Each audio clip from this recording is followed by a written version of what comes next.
Latest chika, Donna Banginina, natanong kung ano raw ba talaga ang label nilang dalawa ni Belle. Ganoon pa rin naman po. Tsaka hindi naman po kami nagmamadali, hindi rin naman po nagbabago ang pagtitinginan namin sa isa't isa.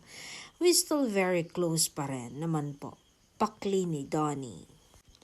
Hindi mo ba siya girlfriend? Pangalawang tanong ni Mosang sa aktor. Napangiti ang aktor. Sabi niya, sabihin na lang natin, hindi ako magsasawa sa kanya.